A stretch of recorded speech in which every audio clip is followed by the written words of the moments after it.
Gislane Larissa acabou de entrar. Pronto. Gente, hoje a gente vai começar dando uma olhada aí no nosso material de revisão na questão 20, tá? Vamos aí para a questão 20. Vamos começar aí dando uma analisada nessa questão 20. Foi a prova do ano retrasado, né? Questão 20 diz o seguinte, ó. Em regiões mais frias, é usual utilizar o parâmetro sensação térmica para definir a temperatura percebida pelas pessoas. A exposição da pele ao vento é uma das variáveis que compõe esse parâmetro. Se durante essa exposição a camada de ar em contato com a pele é constantemente renovada por outra com uma temperatura menor do que a pele, pode-se afirmar corretamente que, letra A, não há troca de calor entre a pele e a camada de ar. Letra B, há troca constante de calor na camada de ar para a pele. Letra C, a troca constante de calor da pele para a camada de ar. Ou letra D, a troca constante de calor da pele para a camada de ar e vice-versa. Gente, vamos relembrar o conceito de calor, porque é muito importante a gente relembrar esse conceito, né? O que é calor, né? Calor é uma forma de energia, né? É a transferência de energia térmica que acontece de um corpo de maior temperatura para um corpo que de menor temperatura, né? Tá com o link da lista aí? Espera aí que eu vou. Deixa eu ver se eu acho aqui, Felipe. Eu tinha mandado aqui para todo mundo, aí acho que tu nem baixou o link, né? Oh, Jesus.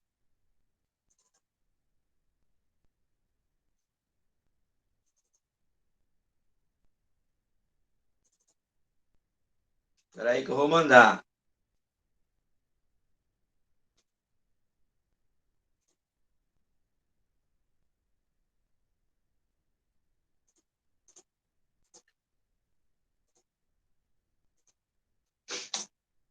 Deixa ele. Isso é um doido. Vai. Então, assim, gente, o que é calor? Transferência de energia. Acabou-se. Essa transferência de energia acontece de um corpo de maior temperatura para um corpo de menor temperatura, né? Então, quando a questão fala sobre sensação térmica, né? Ela diz que o nosso corpo ele sente a temperatura diferente. Por quê? Porque está tendo troca de calor, né? Então, quem é que está trocando calor aí? É isso que a questão quer saber. Né? Ele fala, ó, a exposição da pele ao vento é uma das variáveis que compõem esse parâmetro. Se durante essa exposição a camada de ar em contato com a pele é constantemente renovada por outra, com a temperatura menor que a pele. Gente, se o calor é a transferência do corpo de maior temperatura para o corpo de menor temperatura, né? E a questão está falando que o ar tem temperatura menor do que a pele, a troca de calor está acontecendo como? Do corpo de maior temperatura, que é a minha pele, né? Para o ar que está com a temperatura mais baixa. Tem alternativa falando sobre isso? Letra A, ele diz que não há troca de calor. Claro que há troca de calor. Se eu estou sentindo a temperatura mudar, é porque está tendo troca de calor, né? Vamos lembrar que o que faz a temperatura acontecer, o que faz a temperatura aumentar ou diminuir, é a energia, né, que o corpo recebe. Então, toda vez que ele recebe energia, as moléculas vão ficar o quê? Mais agitadas. Então, consequentemente, a temperatura vai, ó, aumentar, porque temperatura é o grau de agitação das moléculas. E esse grau de agitação das moléculas aumenta na medida que a gente vai fornecendo o quê? Energia, fornecendo calor àquele corpo. né? Então, letra A a gente já descarta. Por quê? Porque se eu estou sentindo que a temperatura está mudando, eu estou tendo ali troca de calor, obviamente, né? Letra B, a troca constante de calor da camada de ar para a pele, né? Camada de ar para a pele. Será que essa informação está certa? Vamos ver a letra C. A troca constante de calor da pele para a camada de ar. E aí? Com certeza, a alternativa letra C, né? Minha pele está com a temperatura maior, o ar está com a temperatura menor. Então, a troca de calor acontece do maior para o menor. Aí você diz, professor, mas espera aí. Se a prova, né? Se a prova desse uma situação diferente, vou até parar aqui de compartilhar para ficar melhor de ver, né? Se a questão desse uma situação diferente, onde ela desse o refrigerador, a geladeira, né? E a geladeira, o que a geladeira vai fazer? Ela vai transmitir calor para os objetos que estão lá dentro da geladeira. Porém, acontece o sentido contrário. Ao invés de eu ter calor passado da maior para o menor temperatura, dentro da geladeira eu vou ter o quê? Do menor para o maior. E por que isso acontece dentro da geladeira? Né? Porque uma das funções da geladeira, né, a principal, vamos dizer assim, é justamente resfriar o alimento. Né? E ele só vai conseguir resfriar o alimento se ele transmitir calor, né, do corpo de menor temperatura para o de maior. Porque aí ele vai começar o quê? Ele vai começar a fazer o quê? Ele vai começar a diminuir a temperatura, ele vai começar a tirar calor dali daquele corpo, né? Essa transferência de calor, ela não acontece de forma espontânea, né? Ela acontece de uma forma forçada. Eu transmito mais calor, eu tenho que ter uma região que forneça mais calor do corpo de menor temperatura para o corpo de maior. Então, quando isso acontece, a gente diz que aquele corpo ele está realizando o quê? Trabalho, né? Por quê? Porque o trabalho, ele nada mais é do que a força que você teoricamente coloca vezes o deslocamento, só que esse trabalho é mecânico, né? A gente está falando aqui de um trabalho térmico. E o que seria esse trabalho térmico? Segundo a minha primeira lei da termodinâmica, né? Eu vou começar a partir dela. Primeira lei da termodinâmica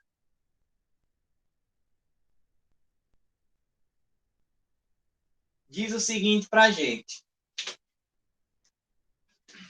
que todo calor trocado no corpo, ele vai ser transformado em trabalho, que eu vou chamar de W, mais a energia interna que existe daquele gás, daquele ar, daquele estado gasoso que tem ali, né? Primeira lei da termodinâmica fala isso para gente. Todo calor ele é convertido em trabalho mais energia interna, ó. Trabalho,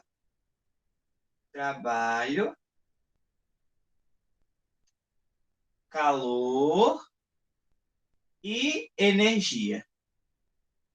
Energia interna, né? Ó, interna. Vamos lembrar que isso aqui é a variação da energia interna, né, gente? Ó, porque tem o deltazinho ali. Professor, então, peraí, que eu tô entendendo, mas eu tô com uma dúvida. Calor na energia? É.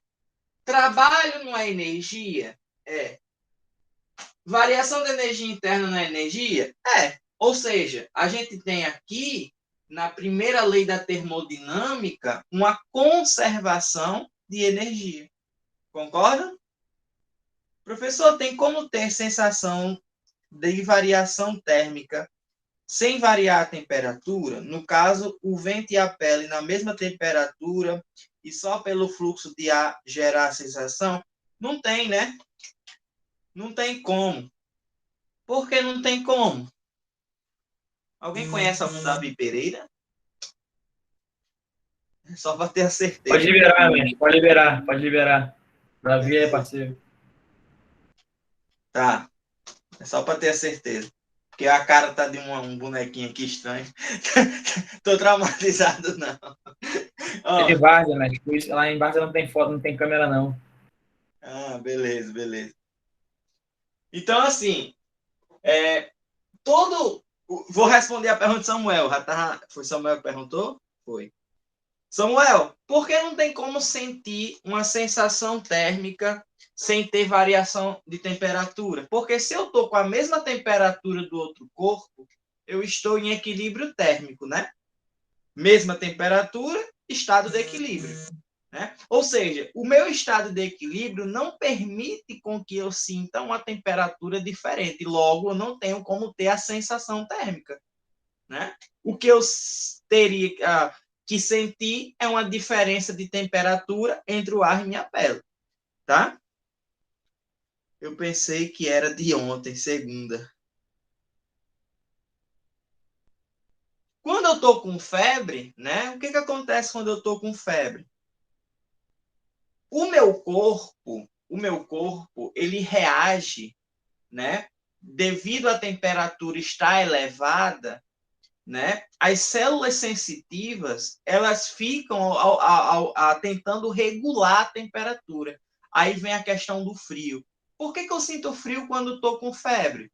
Porque a ideia é que exista um equilíbrio, né? É como se a parte externa do meu corpo estivesse aumentando a temperatura e a parte interna do meu corpo estivesse tentando jogar calor para tentar diminuir essa temperatura, né? Então, essa é a sensação de frio quando a gente está com febre. É devido a essa troca de calor que existe no meu corpo com a parte interna e com a parte externa. Agora, lembre, esse conceito é o conceito físico da coisa. Você vai perguntar a um médico, ele vai dizer uma coisa diferente. Você vai perguntar a um enfermeiro, ele vai dizer outra coisa diferente. Entendeu? Mas para a ciência, no geral, essa troca de calor faz justamente a gente sentir o frio, né? Porque justamente eu vou ter uma sensação térmica diferente. Tá claro? Show de bola. Então, ó, primeira lei da termodinâmica fala sobre o quê, professor? Fala sobre a conservação da energia. Ó. Conservação da energia. Só para a gente reforçar um pouquinho, esse calor que a gente está estudando aqui, né? Ele é o calor lá da calorimetria. Calorimetria. Onde a gente estuda dois tipos de calor, né? A gente aprende que existe dois tipos de calor. Existe o calor sensível,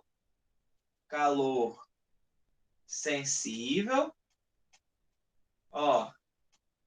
E existe o nosso calor o quê? Latente, né? Calor latente. Professor, qual é a diferença dos dois? O calor sensível, ele está ligado à mudança de temperatura. Toda vez que um corpo mudar de temperatura, quem está atuando ali é o calor sensível. Então, o calor sensível está ligado à mudança da temperatura. Ó. Mudança da temperatura. Tá? Mudei a temperatura, calor sensível. Professor, mas se eu mudar a temperatura de um corpo que, por exemplo, está sólido e ele virar líquido, eu continuo analisando a mudança de temperatura, eu continuo analisando o calor sensível, continua até certo ponto. Vou pegar um exemplo. Pega um pedaço, um bloquinho de gelo. Gelo feito de água, né? Água líquida. Pega esse bloco. Qual é a temperatura onde o bloco de gelo vai passar do estado sólido para o estado líquido? Zero. Zero. 0 graus Celsius, né? Beleza. Então, em 0 graus Celsius, o bloquinho de gelo vai começar a se transformar em líquido, né? Em estado líquido. Durante esse processo de transformação, não vai ter mudança de temperatura. Vou repetir. No processo de mudança de estado físico, não há mudança na temperatura do corpo. Ou seja, naquele exato momento em que ele começa a se transformar, a gente não tem como analisar o calor sensível. Aí qual é o calor que a gente vai analisar? O calor latente. Porque o calor latente ele está ligado justamente a essa mudança de estado físico. Então, a gente vai ter o calor sensível comandando a mudança de temperatura, a gente vai ter o calor latente comandando a mudança, ó, de estado físico. Mudança de estado físico. Professor, então como é que a gente vai descobrir o calor sensível? A gente vai usar o Q macete, né? Que é o calor igual ao MC delta T. Ou seja, eu vou ter aqui nessa fórmula a massa do corpo, porque a massa influencia na quantidade de calor. Quanto mais massa, mais quantidade de calor eu vou precisar, eu vou ter naquele corpo, né? Então, a minha massa, ela influencia, ó. M é massa, né? Aí a minha pergunta, vamos lá. Todo material possui a mesma quantidade de calor? Obviamente que não, né? Cada material vai ter uma quantidade de calor diferente. Ele pode receber uma quantidade de calor diferente. E quem determina isso? Fora a massa, o nosso calor específico, né? Então, esse Czinho aí, ele representa, ó, o calor específico do material. Cada material vai ter um calor específico diferente. Então, a água tem um calor específico, a areia tem um calor específico, o ferro tem um calor específico, tá? Cada material, cada substância, cada estado físico pode ter um calor específico diferente, tá? E o ΔT, obviamente, né, gente, é a variação, ó, variação da temperatura, né? Então, para que exista calor, tem que ter a mudança de temperatura. Um corpo tem que ter uma temperatura diferente do outro, senão não tem troca de calor, né? A troca de calor acontece quando a mudança de temperatura existe entre aqueles dois corpos, tá? Ah, professor, então, peraí. Esse calor que a gente calcula aqui, na verdade, né, o que representa a quantidade de calor e não o calor propriamente dito, né? Porque essa quantidade ela depende de 3 fatores importantes: massa, calor específico e variação de temperatura, né? Essa quantidade de calor geralmente ela é calculada em que unidade, né? Como calor é energia, se a gente pensar no sistema internacional, o calor é medido em joule, né? Como toda e qualquer energia que a gente aprende. Porém, geralmente nas questões de calorimetria, a gente encontra o calor sendo medido em quê? Em calorias, né? Ou seja, para que o calor ele seja medido em calorias, né? Eu vou colocar aqui calorias, eu tenho que ter as grandezas proporcionais à caloria. Então, por exemplo, a minha massa, para mim ter um calor em calorias, a massa tem que estar em gramas, ela não pode estar em quilogramas, tá?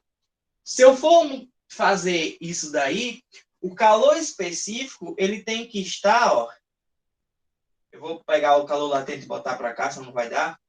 O calor específico, ele tem que estar na unidade calorias por grama grau Celsius, tá? Então, essa é a unidade do calor específico e a gente sabe que o calor, a quantidade de calor vai ser dada em calorias.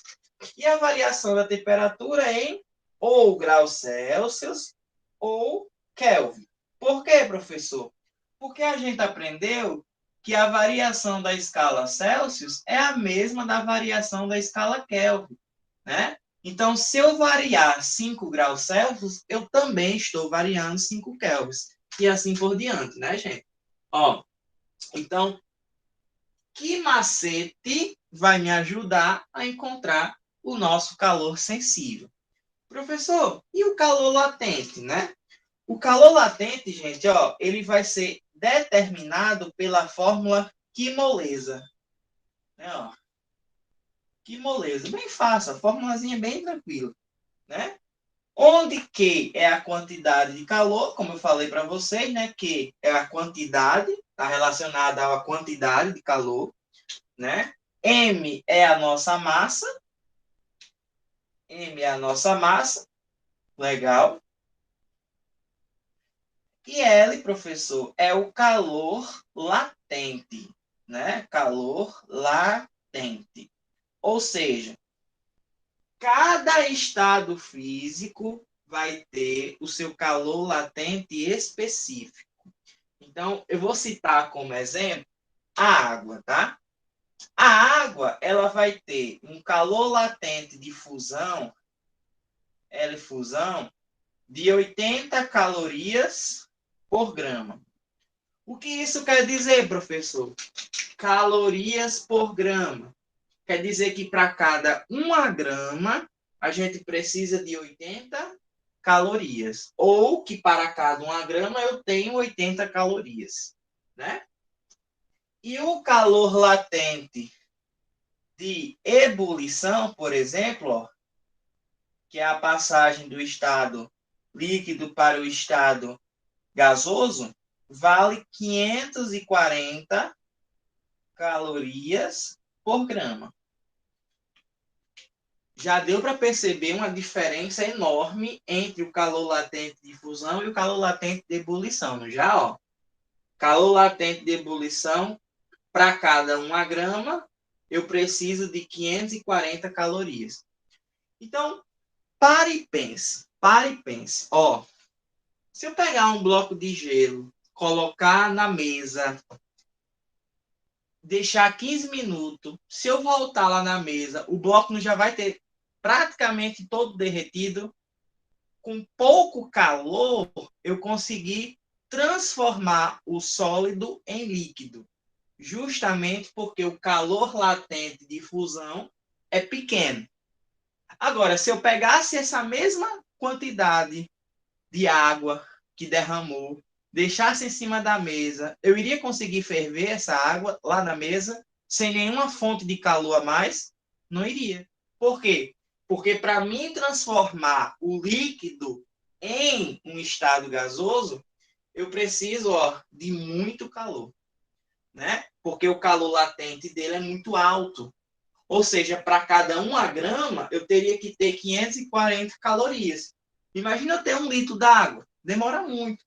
Inclusive, esse é um dos motivos também, né, da nossa água demorar muito a ferver.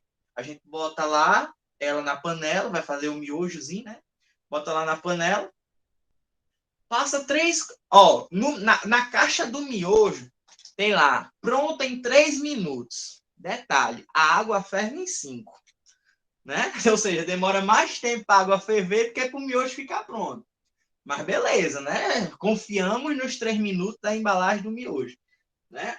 Então, assim, devido a esse ponto de ebulição da água ser alto, né, eu preciso fornecer mais calor para a água para ela conseguir mudar de estado, tá certo? Outro detalhe também importante é a questão do calor específico.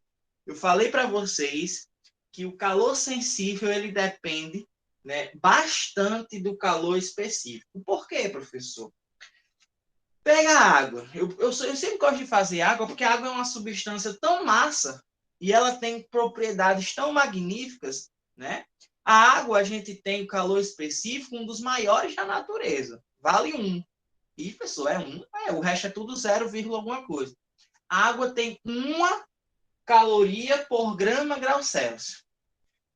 Aí tu já percebeu que durante o dia a gente vai lá para a praia ou vai para uma piscina e a água tá gelada, né? Não vou falar gelada, mas a água tá mais fria durante o dia, né? E quando a gente vai à noite, a água já está um pouco mais quente. Também não vai estar fervendo, mas está um pouco mais quente do que durante o dia. Por que isso acontece? Porque durante o dia, a água está recebendo a radiação do sol. Ela está aquecendo. Só que lembre, o calor específico da água é muito grande. Então, ele precisa de muito mais calor para a gente ter uma mudança de temperatura. Tá? Então, a água vai passar o dia todo recebendo calor, recebendo. Chega um momento em que a água já mudou um pouco sua temperatura, mas aí passou tanto tempo que já é durante a noite. Aí a água está mais quentinha, né? Durante a noite. Beleza. À noite, geralmente, o que acontece? A temperatura da Terra diminui, né? Obviamente, porque não tem sol diretamente lá. Aí começa a trocar calor de novo. A água está um pouco mais quente, o ambiente, o ar está um pouco mais frio, vai trocar calor, beleza.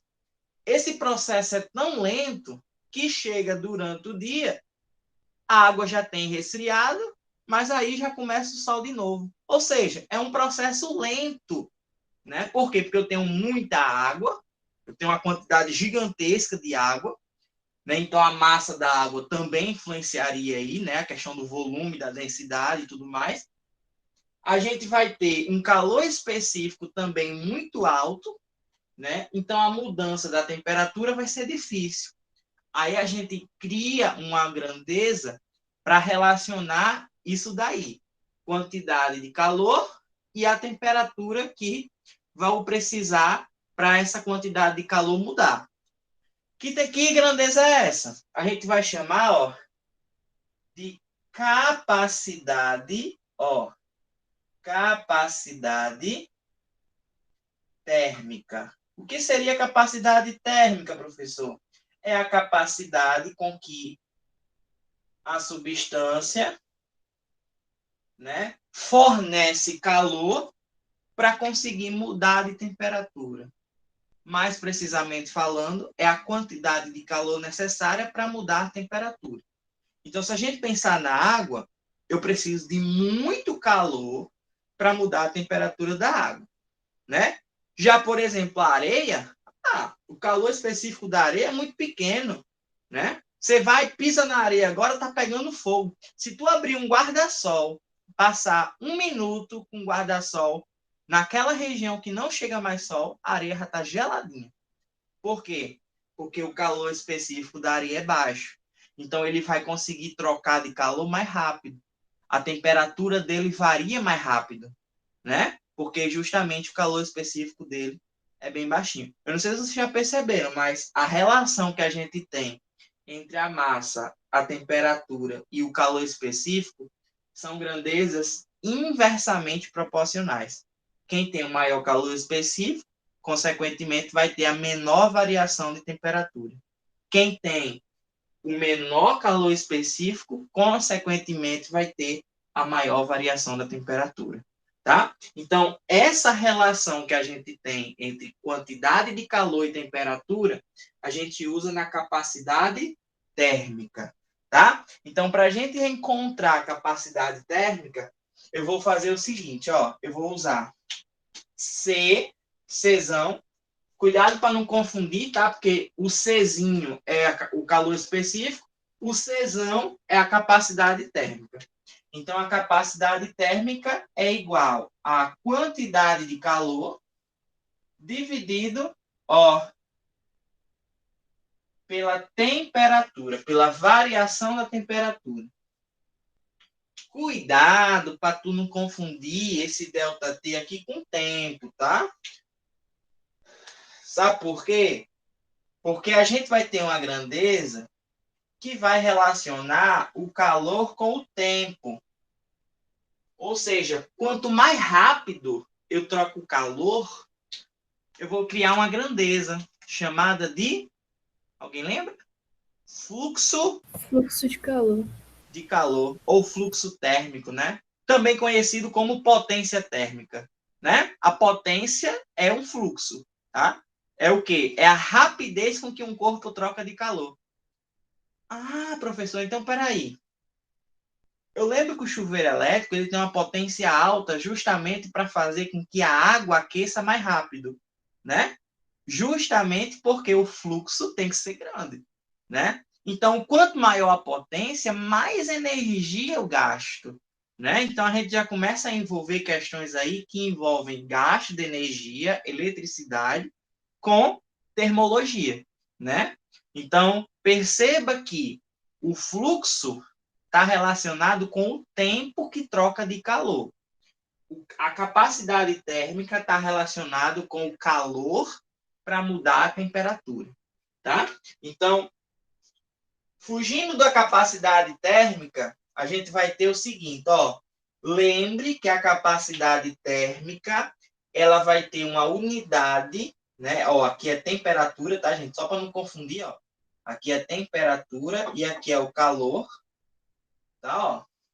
Então, a nossa capacidade térmica, ela vai ter uma unidade conhecida como calor é calorias, temperatura é graus Celsius, né? Então, a gente vai ter calorias por grau Celsius, tá? Ó, ou joule por grau Celsius, tá? Tanto faz, certo? Professor, então, ligado à capacidade térmica, a gente tem, ó, vou puxar, não sei nem por onde eu vou puxar para cá, setinha. Ligado a essa capacidade térmica, a gente tem o fluxo térmico, né? Ó, fluxo térmico, mais conhecido como potência térmica. Potência térmica, né? Que geralmente nos livros traz como a lei de Fourier, né? Fourier. O que essa lei traz para a gente? O que esse fluxo nos informa? Diz o seguinte, ó, que a potência térmica ou fluxo térmico vai ser igual à quantidade de calor trocado dividido pelo tempo. Olha onde tu vai errar na prova, olha. Vou logo dizer onde tu vai errar a prova. T do fluxo é tempo. T do fluxo é tempo. T da capacidade térmica é temperatura, tá? Ó, então aqui é a troca de calor, né? Dividido pelo intervalo de tempo, né? Ó, no sistema internacional, gente, o fluxo térmico ou a potência térmica é medida em joule por segundo, ou com a unidade de potência que nós conhecemos como watts, né? Watts. Mas cuidado, porque tem questões que podem falar que o fluxo é caloria por segundo, ou calorias por minuto, né? E pedir para a gente transformar, tá? Aí como é que eu vou transformar essa parada aí, professor? Esse negócio aí. Porque assim, o senhor falou que era caloria, né? Agora a gente vai envolvendo o tempo junto, né? Como é que eu sei? Como é que eu faço para fazer essa conversão? Simples. Eu tenho que lembrar, olha, eu tenho que lembrar que uma caloria equivale a 4,2 joules. Isso é algo aproximado, tá? Porque geralmente as questões podem dar valores diferentes. Ela pode dizer que vale 4, pode dizer que vale 4,1. Então, professor, toda vez que eu for transformar de calorias para joules, é só eu fazer o quê? Multiplicar por 4,2. E toda vez que eu quiser passar de joules para calorias, eu divido por 4,2. Aí encontro o meu valor, né? Mas aí é a coisa mais simples do mundo. Como eu falei para vocês, a 80% das questões da EA, que eu já vi cobrando isso, ele vai dar essa relação para você. Ele vai dizer, ó, uma caloria vale 4 joules, 4,2 joules, 4,1 joules, tá? Depende aí da situação que você está analisando. Tudo bem, gente? Tudo tranquilo até aqui? Alguém tem alguma dúvida? Vocês estão tirando onda com quem, homem? Uma pedra de crack é menos caça. É o que, homem? Vocês estão falando aí, homem? É cada uma. Ô, mestre, Fala, Lucas. o fluxo também não pode ser calculado por aquela fórmula Keck sobre L? Isso, é isso que eu vou chegar. Vou Mas chegar lá. por que o senhor conseguiu, tipo, botar fluxo igual a Q sobre ΔT? Essa eu não tinha visto ainda. Porque o fluxo, como eu falei para você, o que é o fluxo? É o movimento, certo? Então, o fluxo está ligado à troca de calor. Quanto mais rápido trocar calor, né, eu vou ter o fluxo. Porém, esse fluxo, pela lei de Fourier, Fourier disse, ó, o fluxo não depende apenas do calor trocado. O fluxo ele pode depender do material que nele está acontecendo o fluxo. Daí a gente já entra em outra fórmula que justamente faz a gente, né, chegar na lei de Fourier. Então a lei de Fourier diz o seguinte: a lei de Fourier disse que o fluxo, né, ele depende da condutividade elétrica, aliás, condutividade térmica, né, que é praticamente a mesma coisa que a condutividade elétrica. Todos os materiais condutores de eletricidade conduz também energia térmica, tá? Só que a gente vai dar um nome para condutividade térmica, tá? Então cada material vai ter uma condutividade térmica diferente. Tem material que consegue conduzir melhor, tem material que consegue conduzir menos, tá? Vezes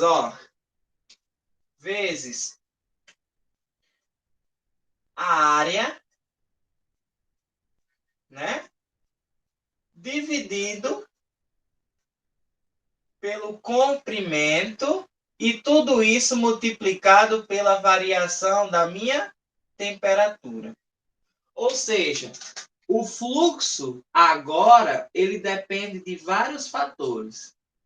Ele depende da condutividade do material, ele depende da área. É só você pensar, eu quero queimar a minha mão.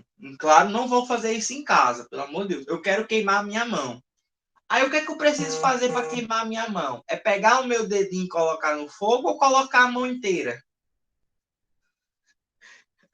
É óbvio que se eu colocar a mão inteira, eu vou queimar a minha mão mais rápido, concorda? Então, por que eu queimei minha mão mais rápido? Por causa da área de contato que foi maior. Se eu colocar o dedinho, eu vou queimar só o dedinho. O resto da mão vai continuar lá. Mas se eu colocar a mão inteira, eu vou queimar a mão inteira. Vou fazer isso não, Micael. Vocês... Por vocês, eu chegava só minha cabeça lá no curso. Porque tudo que vocês já imaginaram de experimento que vocês querem que eu faça. Né? Não, sabe? Demonstração não. Jamais. Ó, então, essa fórmula, né? Que na verdade, se eu juntar aqui esse... Porque não tem lógica eu ter apenas o ΔT sozinho ali. Se eu juntar aqui, eu tenho a minha lei de Fourier. Só que aí vem questões que envolvem as duas fórmulas, viu, Lucas? Tem questão que envolve as duas. Por exemplo, a questão pede o seguinte: calcule o calor de um corpo que tem área tal, comprimento tal, a temperatura é tal e a condutividade é tal. Se os dois são fluxos, então eu posso juntar as duas fórmulas, né? Então eu vou ter aqui, ó, a junção das duas fórmulas. Então, se o fluxo é igual ao fluxo, obviamente, né? Vou juntar elas duas aqui, eu vou ter calor sobre o tempo igual a K vezes A vezes delta Gente, eu vou botar teta só para não confundir, porque eu sei como tu é, na prova, tu vai pegar esse T e vai cortar com esse, aí tu cagou a questão, né? Ó, delta teta é a temperatura dividido pelo comprimento. Pronto. Ó, Mestre, fala. esse fluxo de calor sobre quantidade de energia dividido pelo tempo, ela vem da forma da... É a mesma coisa da eletricidade, kit, só que Ela o vem I é da o... potência, da potência. Mas é a mesma coisa que a kit, a fórmula kit? É a mesma coisa? Isso, é a mesma, é a mesma. Não, agora eu entendi. Tá? Obrigado. Independente de qual matéria a gente está vendo, todas elas vão ter uma potência, porque potência é energia sobre tempo. Então, qualquer tipo de energia se encaixa no fluxo, entendeu? Então, eu posso ter fluxo de elétrons, eu posso ter fluxo de calor, eu posso ter fluxo de luz, eu posso ter fluxo de ondas, todas as matérias que vocês imaginarem de física vai ter uma potência, tá? No caso da energia da calorimetria, a gente tem a potência térmica, tá? Então, eu posso simplesmente, gente, ter essa relação aqui, ó, entre a lei de Fourier, já que ela fala aí a questão do fluxo.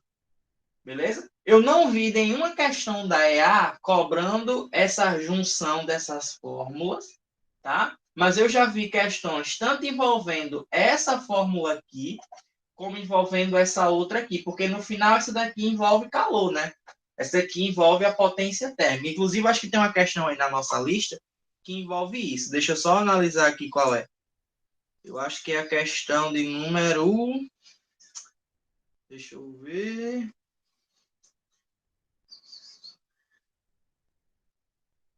Questão de número 25. Questão de número 25. Deixa eu compartilhar aí com vocês. Primeiro eu vou tirar uma foto aqui do quadro, só para, se eu sem querer apagar, eu mando para vocês.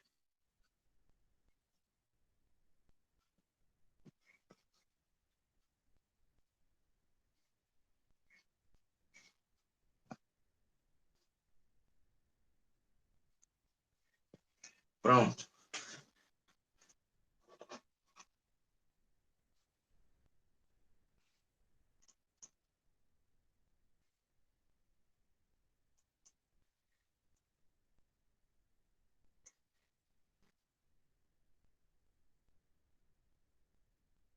Questão 25. Vamos lá. Deixa eu compartilhar a tela com vocês. Uma guia. Aqui. Ó. Questão diz o seguinte. Deixa eu ver se eu consigo centralizar aqui.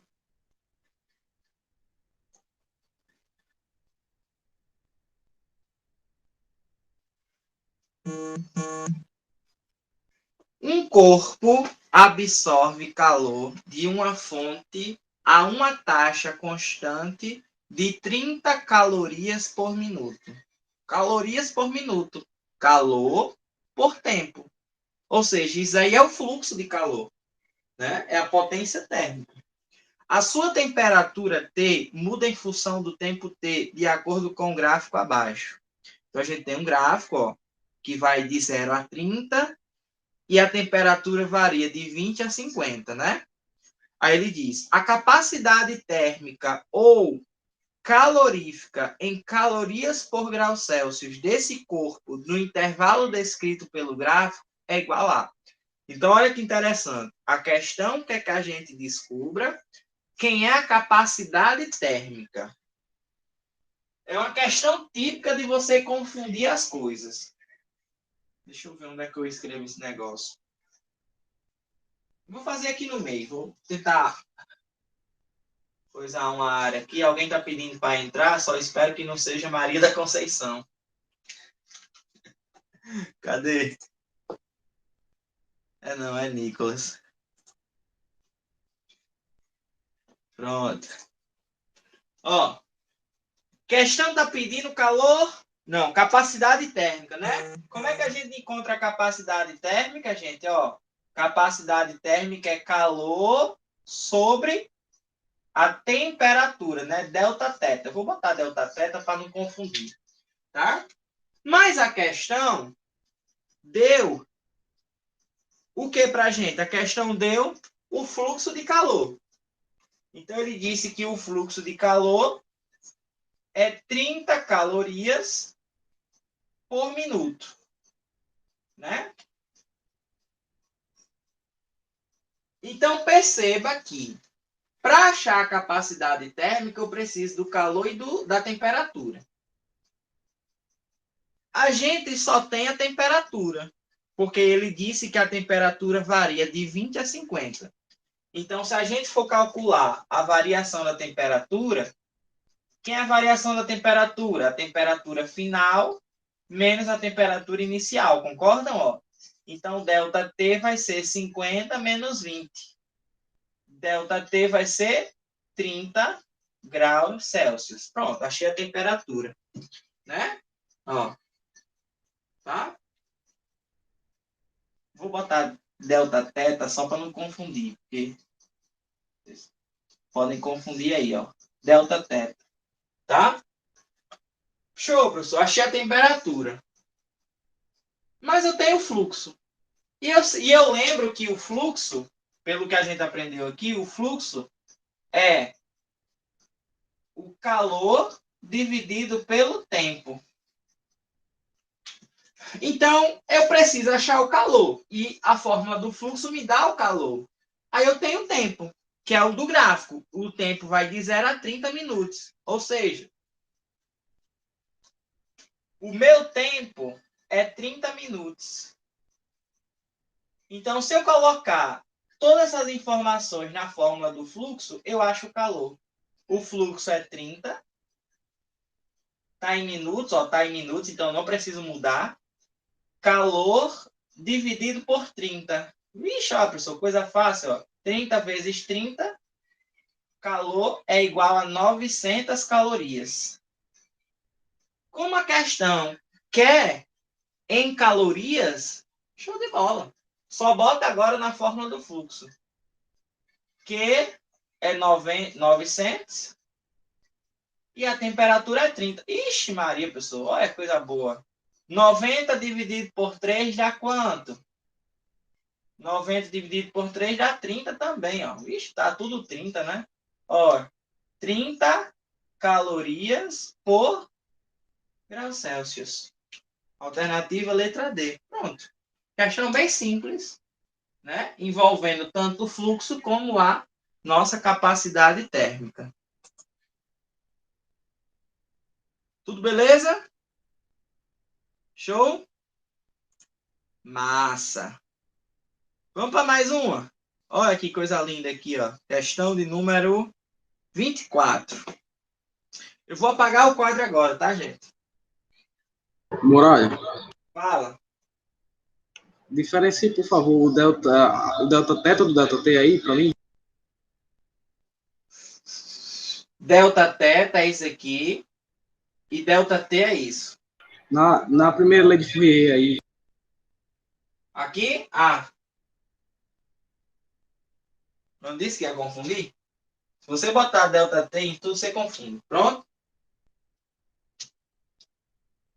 Então ele explica cada um ali naquele laranja ali que tá. Que Sim, sobre. aqui, tá. Isso aí. Aqui, beleza. O que acontece? Como existem duas fórmulas para o fluxo, eu posso juntar essas duas fórmulas. Então, eu tenho o fluxo que envolve o material e eu tenho o fluxo que envolve o calor.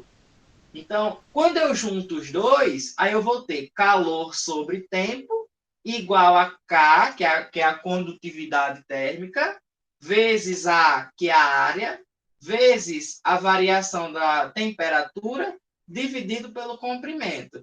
Aí, por exemplo, a questão poderia me perguntar quem é o calor e me dar todas essas informações em relação ao material. Aí era só pegar o tempo e passar para cá multiplicando. Aí achava o calor. A questão poderia me pedir a variação da temperatura e me deu todas essas relações aqui. Então, eu poderia passar todo mundo para lá e achava a temperatura. Então, assim, a aplicação disso aqui é muito variável, certo? Eu posso Professor, ter aí. Fala, Você JP. colocou o θ no fluxo Foi. interno. Eu ia dizer isso. Você Tá tem, na capacidade. Aqui ao invés na de teoria, na teoria. embaixo, Não, na teoria. embaixo, tá descendo na direita. Você Aí. trocou Ah, eu botei agora, porque Foi. eu não sei por que eu troquei isso aqui. Acho que foi pedir para ver aí. Foi mal, foi mal. Pronto. Obrigado aí por avisar. Tá? Então, a aplicabilidade aqui é muito grande. Eu posso pedir qualquer informação dessa aqui e dar o restante na questão. Entendeu? Basta saber o que a questão está me dando. E o que ela está pedindo também. Tá?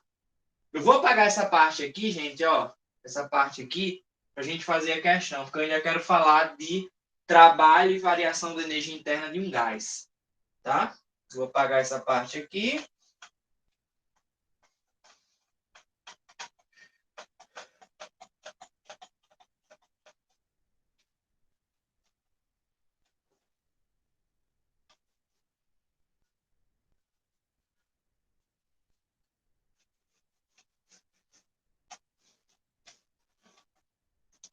Vamos lá. Questão de número 24. Questão 24. Eu vou ler ela, depois eu paro de apresentar aí para a tela de vocês ficarem maior. Ó, a figura a seguir mostra a curva de aquecimento de uma amostra de 200 gramas de uma substância hipotética. Inicialmente a 15 graus Celsius no estado sólido, em função da quantidade de calor que esta recebe. Então, a gente tem aqui um gráfico, né, de uma substância. Eu vou só anotar logo as informações. A massa da substância é 200 gramas. A temperatura inicial dela é 15 graus Celsius, né? E ele dá aí um gráfico mostrando a quantidade de calor que recebe e a variação da temperatura. Show, né? Aí a questão diz: determine o valor aproximado do calor latente de vaporização da substância em calorias por grama. Então, a questão quer saber o calor latente de vaporização da substância. Como é que eu faço essa questão, professor? Né? Como é que eu faria aí essa questão? Deixa eu parar aqui de compartilhar. Vou só desenhar esse gráfico logo aqui, para ficar mais fácil da gente observar o comportamento aí. Eu tenho, começando em 15, aí vem para cá, aí mais aqui, vem para cá, mais aqui, vem para cá. Então, ele só cresce, né? Bom. Então, eu tenho aqui 35 e aqui 2.000. Aqui eu tenho 6.000. Aqui eu tenho 11.000. Vou botar 11K. Aqui tem 15K. E aqui eu tenho 18K.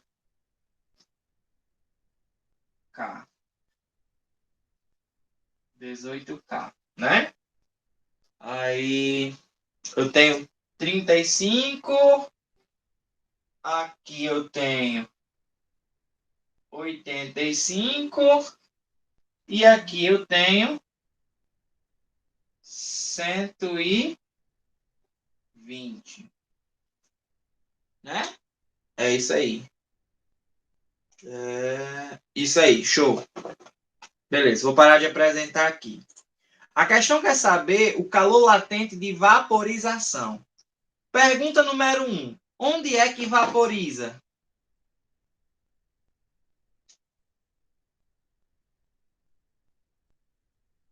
Se o calor é latente, eu vou estar na mudança de estado, né? Então, esse gráfico é um diagrama de estado. Eu tenho aqui o corpo sólido, Aí eu subo aqui. Lembre que toda mudança de estado não existe mudança de temperatura. Então, esses bonitos aqui constantes é as mudanças de estado. Aqui é o sólido mais líquido, né? Que é a mudança de estado, que a gente chama de fusão. Ó, aqui o corpo ficou líquido. Aqui é o líquido mais o gás, que vira o quê? Vaporização ou ebulição, né? A mesma coisa. E aqui é quando ele está gasoso. Então, perceba que a questão quer saber o calor latente de vaporização. Ele quer saber o que está acontecendo aqui, ó. Nessa região aqui, ó. Tá? Então, nessa região aqui, o que é que a gente consegue observar? A gente observa que a temperatura é de 85, o delta teta, é 85 graus Celsius, só que não vai influenciar no calor latente, porque para a gente achar o calor latente, é só fazer quimolesa, né? Ó, QML. Então, eu só preciso saber a massa e só preciso saber quem é o calor envolvido. Quem é o calor envolvido? Ó, de 11.000 até 15.000. Ou seja, nesse intervalozinho de tempo, eu tenho quantos energia aqui? Calor?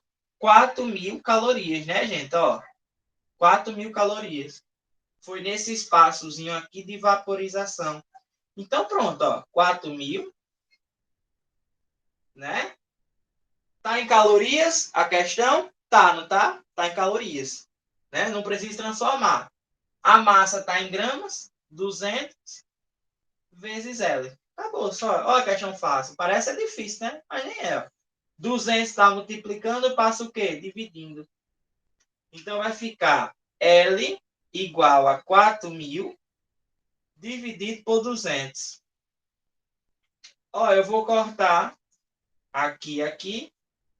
40 dividido por 2 dá quanto? Dá 20. 20 calorias por grama. Esse é o calor latente da substância, né? Tem alternativa aí? Letra B, né? Bravo.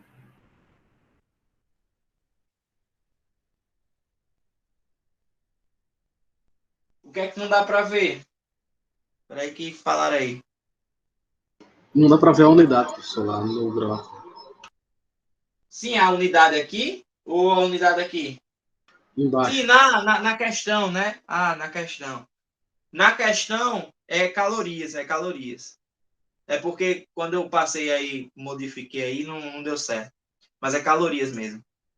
Tranquilo? Então, letra B de Brasil, letra B de Bravo, né? Questão aí, 24, tá? Vamos para mais uma. Questãozinha legal. Questãozinha um pouco mais complexa, mas dá para a gente fazer. Deixa eu ver aqui. Questão 27. Questão 27.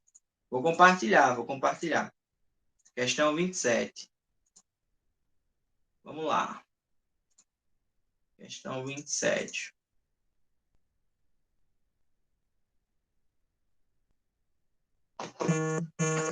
Deixa eu tirar a foto aí da questão.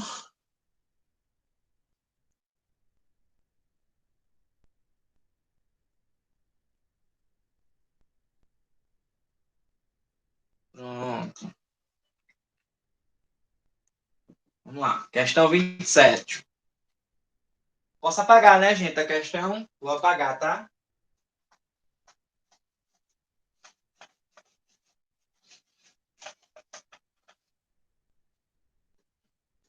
Questão 27. Vamos lá. Um buffet, ou buffet, sei lá, do jeito que você quiser chamar, foi contratado para servir 100 convidados em um evento. Dentre os itens do cardápio constava água a 10 graus Celsius. Professor, Sabendo... Oi. o senhor não ligou a câmera.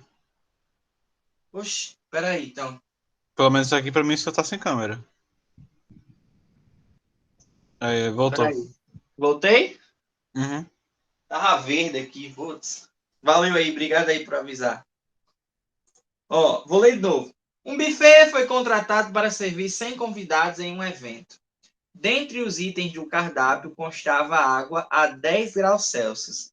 Sabendo que o buffet tinha o seu estoque de 30 litros de água a 25 graus Celsius, determine a quantidade de gelo em quilogramas a 0 graus Celsius necessário para obter água a temperatura de 10 graus Celsius. Considere que a água e o gelo estão em um sistema isolado.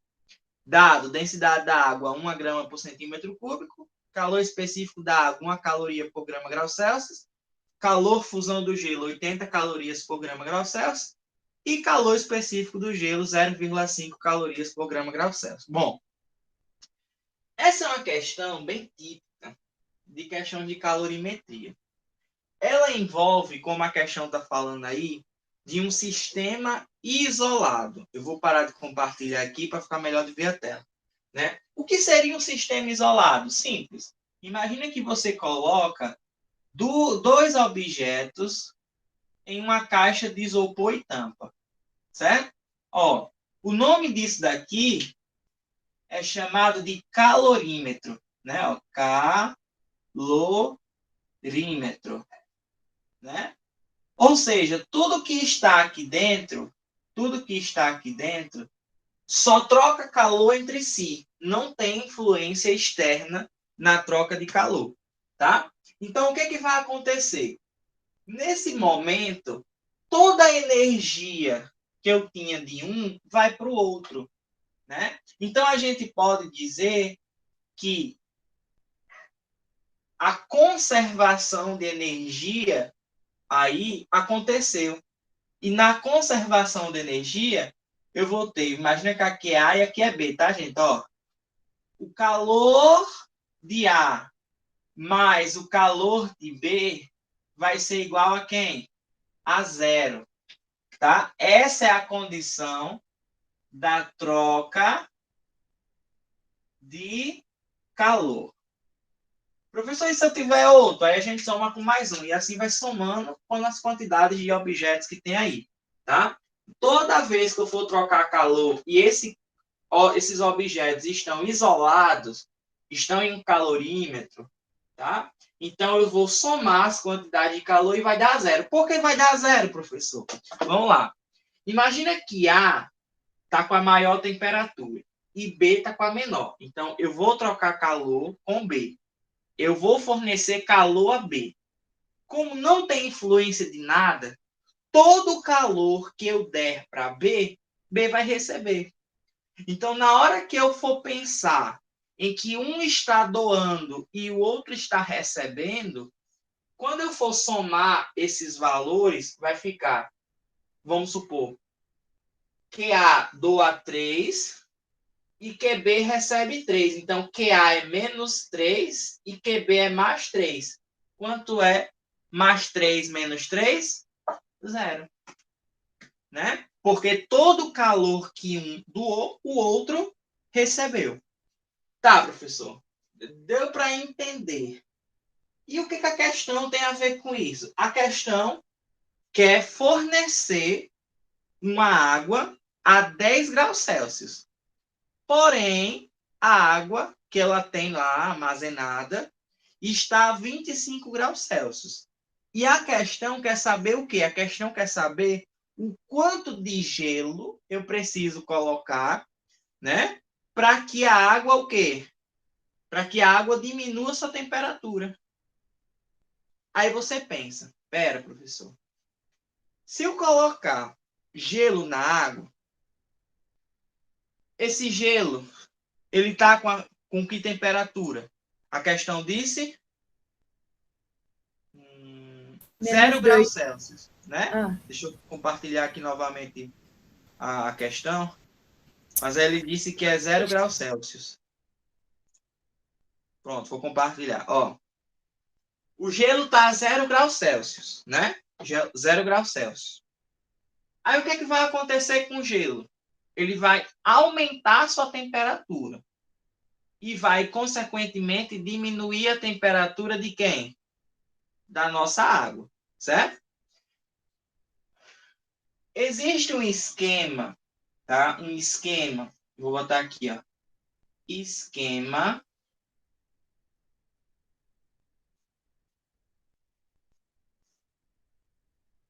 do tio Muralha.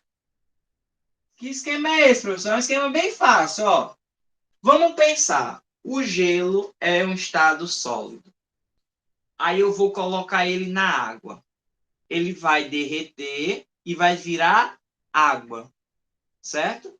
Então, você percebe que o gelo, ele vai passar de um estado para outro, ou seja, eu mudei de estado, eu tenho uma quantidade de calor, e depois que ele mudar de estado, ele ainda vai continuar aumentando a temperatura, ou seja, ele vai estar em um outro tipo de calor. Então, geralmente, quando a gente percebe que tem mudanças de estado e mudanças de temperatura envolvida, a gente vai usar a regra do quadradinho.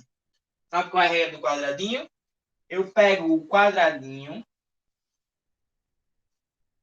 e o primeiro quadradinho eu coloco a primeira temperatura. Quem é a primeira temperatura do gelo? 0. Então, aqui vai conter 0 graus. Aí eu vou para o segundo quadradinho. É como se fosse um segundo momento de eu estar analisando aquela substância, aquele material. Vou para o segundo quadradinho. Professor, no segundo quadradinho, eu estou a 0 graus e eu vou passar do estado sólido para o estado líquido. Vocês concordam que na mudança de estado não há mudança de temperatura? E a ideia de pular de um quadradinho para o outro é analisar qual é o calor envolvido. Ou seja, no segundo quadradinho eu repetiria o mesmo 0. Por quê? Porque daqui para cá, qual foi o calor envolvido? Ficou parecendo uma carinha, ó. Calor latente, né? O calor latente. Deixa eu parar aqui de apresentar. Calor latente. Aí agora, professor, ó, agora eu vou aumentar a minha temperatura, porque depois que eu passo de um estado para outro, eu aumento minha temperatura. Então, qual é a temperatura final que o gelo tem que ter? Que é onde a gente quer chegar? 10 graus. Ou seja, de 0 para 10, eu tenho outro tipo de calor, que é o calor o quê? Calor sensível. Então, o que você tem que se ligar é que o gelo, ele não vai simplesmente sair de 0 para 10 automaticamente, não. Ele primeiro vai se transformar em líquido no estado de fusão. Ó, aqui é onde acontece a fusão, certo? A fusão do gelo. E depois ele vai se transformar em água. Ou seja, ele vai, ó, passar de 0 até 10 graus Celsius.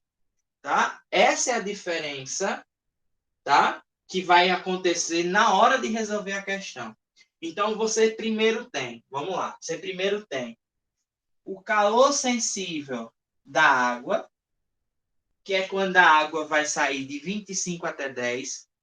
Não há mudança de estado na água, então a gente só pensa no calor sensível dela, certo? Mas o calor latente do gelo, que é quando o gelo passa do estado sólido para o estado líquido, mais o calor sensível do gelo, que é quando ele sai de 0 graus e chega até a temperatura que a gente quer chegar, que é 10 graus. Então, perceba que eu não tenho apenas dois tipos de calor, eu tenho 3.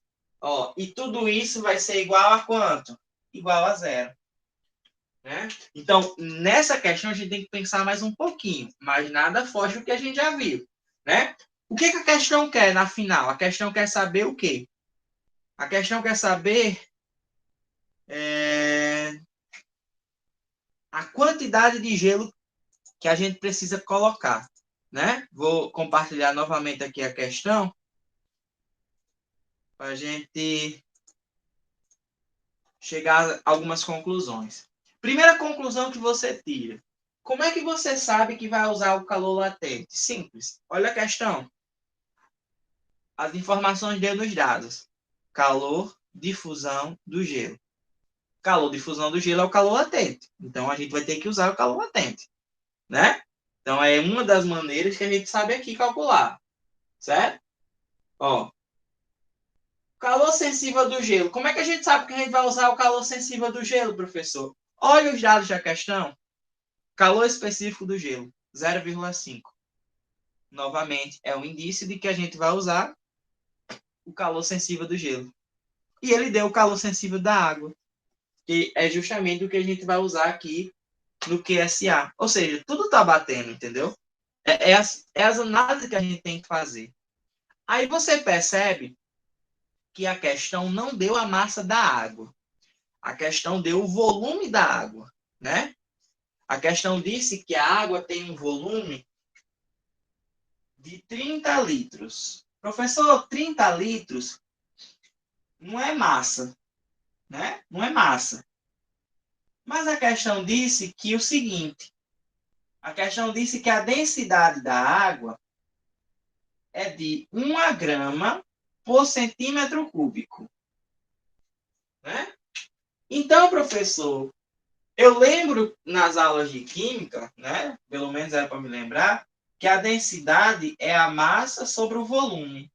Então, para mim achar a massa, eu pego o volume e passo multiplicando com a densidade. Então, a massa é igual a densidade vezes o volume. Eu tanto tenho o volume quanto tenho a densidade, tá vendo? Ó? Eu tanto tenho o volume quanto tenho a densidade. Porém, a gente tem que perceber que o volume está em litros e a densidade está em grama por centímetro cúbico. Então, o macete é a gente transformar o litro em centímetros cúbicos. Pergunta: quanto vale essa relação de litros para centímetro cúbico? 10 a terceira. 10 a terceira. No caso, seria 10 a menos 3. Não, para converter isso aí para massa, 30 litros de água são 30 quilos. Isso, são 30 quilos. Mas no caso, a gente tem 30 vezes 10 a terceira centímetros cúbicos, né? Ó, 30 litros seria 30 vezes 10 a terceira centímetros cúbicos. Por quê, professor? Porque eu tenho que lembrar que 1 litro é 1 decímetro cúbico. E 1 decímetro cúbico é 1000 centímetros cúbicos. Ou seja, 1 decímetro cúbico é igual a 10 a terceira centímetros cúbicos. Então, se 1 litro é 1 decímetro cúbico, então 1 litro, né? Ou seja, 30 litros seria 30 vezes 10 a terceira centímetros cúbicos.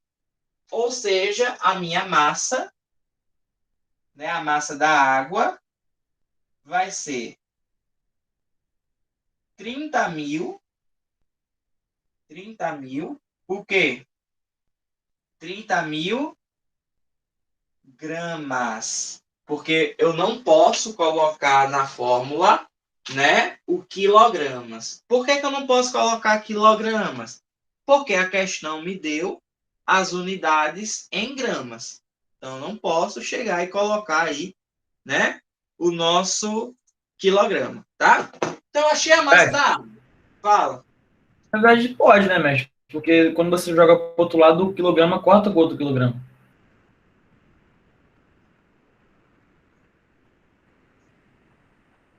Mas aí, vamos lá. Se eu pegar o calor específico que está em grama e multiplicar pela massa que tiver em quilograma, vai dar errado o valor, não? Deu não, mestre. Já fiz aqui já. Eu botei em quilograma e quando eu fui ver lá, corta. Tipo, porque se eu botar 3 mil, eu botar 5, ou 5, 30 mil, botar 50 mil, é a mesma coisa. Eu achei Mas mais você fácil fazer com quilo. não, Eu entendi. fiz Mas você não teve que trocar, não, aqui o calor específico? Não, senhor, mestre. Então tá estranho aí. Deu coincidência. Precisa não, professor, porque o caloria por grama vai cortar. Não É isso quilo, é aí. caloria por grama que corta. Ficou M80 mais M10 é igual, no caso, 450. Aí dividiu direto. Tá, entendi. Vamos lá. Calor sensível da água. Quem é o calor sensível da água? A massa da água vezes o calor específico da água vezes a variação da temperatura da água, que é a temperatura final menos a temperatura inicial, certo? Mais o calor latente do gelo. Quem é o calor latente do gelo? É a massa do gelo, que é justamente o que a gente quer encontrar, vezes o calor latente do gelo, mais o calor sensível do gelo, que é a massa do gelo, que a gente não tem, vezes o calor específico do gelo, vezes a variação de temperatura do gelo, que no caso seria a temperatura final menos a temperatura inicial, tudo isso igual a zero, né?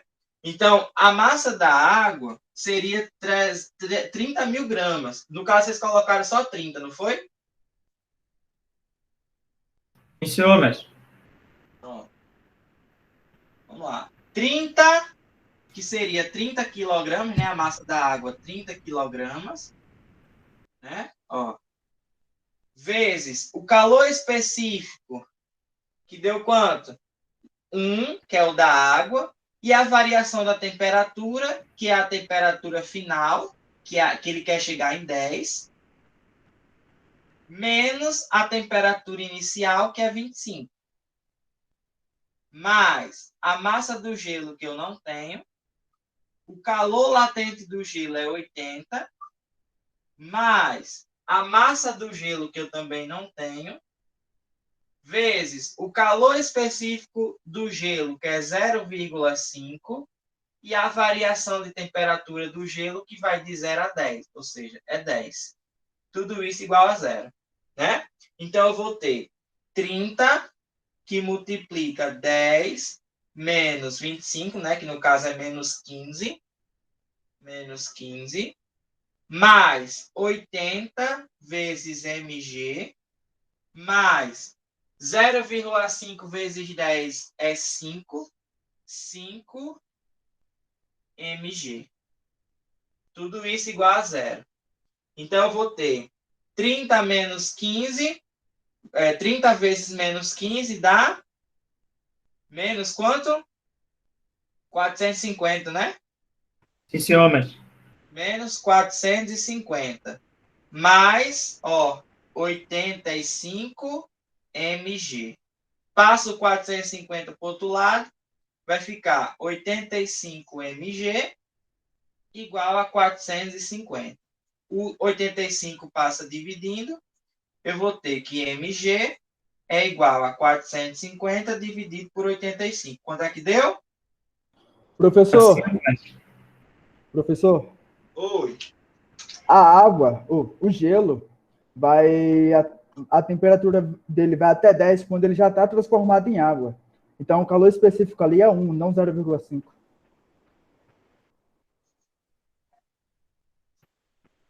Não, mas calma.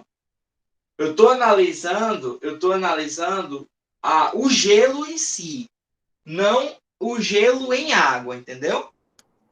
Não, mas ele passa de estado físico e depois a temperatura dele aumenta. Então, quando a temperatura dele aumentar para 10, ele já vai ser água. Então, o calor específico que tem que usar é 1. É, professor, acho que é isso aí mesmo, viu? Ah, peraí.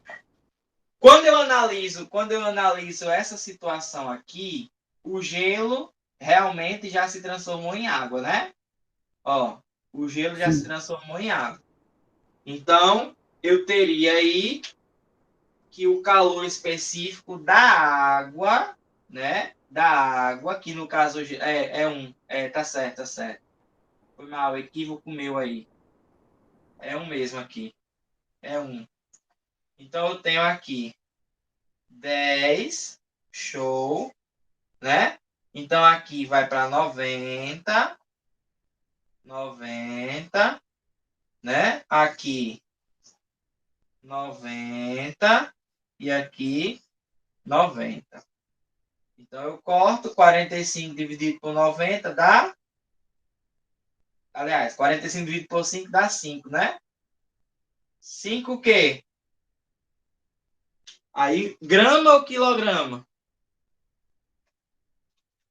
Como a gente deixou a massa em quilograma, então a massa aqui é quilograma. Tá? É isso aí, parabéns. É assim que a gente aprende. Eu tô testando a capacidade mental de vocês. Tô brincando, eu errei mesmo, tá? Mas tá de boa. Estava implícito, mestre. Tá, com certeza. Show de bola.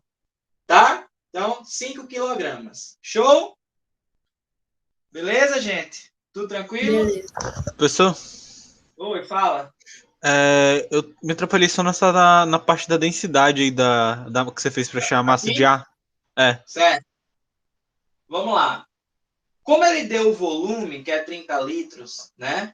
E ele deu a Sim. densidade, que é 1 grama por centímetro cúbico. Então, para a gente descobrir a massa, a gente teria que fazer o quê?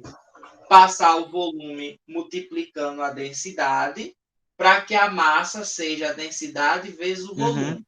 Pronto. O problema é que o volume está em litro e a densidade está em centímetro cúbico. Então, eu teria que transformar. Como é que eu transformo? Eu lembro da relação de que 1 litro é 1 decímetro cúbico. E 1 decímetro cúbico é 1000 centímetros cúbicos. Ou seja, 10 a terceira centímetros cúbicos. Tá? Então, se eu tenho 1 litro, né? 1 decímetro cúbico, então 1 litro vale 10 a terceira centímetros cúbicos, ou seja, 1000 centímetros cúbicos. Quando eu joguei para o volume que a questão me deu, que foi 30 litros, então eu fiquei com 30, que é a quantidade de litros, vezes 10 a terceira, que aí eu transformei ele em centímetros cúbicos. Tá? Então, 10 vezes, Tá 30 vezes 10 a terceira centímetros cúbicos, na hora que eu multiplicar com a densidade, eu vou cortar o centímetro cúbico e vai me sobrar só a grama. Né?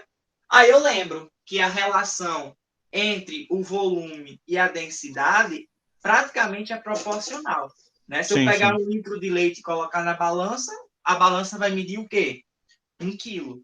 Né? Então, por isso que eu usei a massa como sendo 30 quilogramas. Não ia fazer diferença nenhuma. Se você pegasse a massa e usasse em gramas e colocasse aqui, no final ia dar 5.000 gramas, que aí quando você transformasse, ia ficar 5 quilogramas. Tá? Não ia fazer diferença se usar em grama ou quilograma, não. Ia dar o mesmo resultado. A questão foi só mesmo a questão do calor específico, que realmente eu usei o do gelo, mas não precisava, porque quando o gelo se transformou e saiu de 0 para 10, ele já estava água. Né? Então, eu teria que usar aqui o calor específico de quem? Da água. Tá? Show? Ei, tô pensando em começar amanhã de 7. E aí, o que vocês acham? Moleque. Ritmo insano, pode ir. Vamos de 7 até a hora que der. Até a hora que der vontade. Tá? Pois por hoje eu termino aqui, gente. Ficamos por aqui. Tem como ser umas 7h30 não, só pra dar tempo de eu chegar em casa? 7h30? Casa do Tá, busão. 7h30. Tá, 7h30. A gente começa 7h30. de 6 até meia-noite, pô. Eu faço não, só pra eu chegar em casa. Vamos começar de Não, pô. 7h30. É A gente sério. começa de 7h30 e termina de 10, 10h30, mais ou menos, tá? Amanhã a gente vai mais pegar uma mais. hora. Aumenta mais Pesadinho. uma. Mais um, é? Ah, Vamos pegar Vai mais mais uma hora no embalo hoje, mestre. Aí uma hora Vamos, só vamos ligar hoje pra até a testar. prova virada, até a prova viradão. Fazer um Só pra viradão até a testar, prova. mestre. Testa hoje até 11 horas pra ver se dá certo, mestre. Não, hoje eu vou encerrar porque eu tô cansado, gente. Eu tenho que dar um tempinho para mim mesmo, viu? Então, até amanhã, gente. Valeu. Forte abraço, se cuidem, tá? Se Deus quiser, amanhã tamo junto. Tchau. Valeu, professor. Tchau. Valeu. Hoje não teve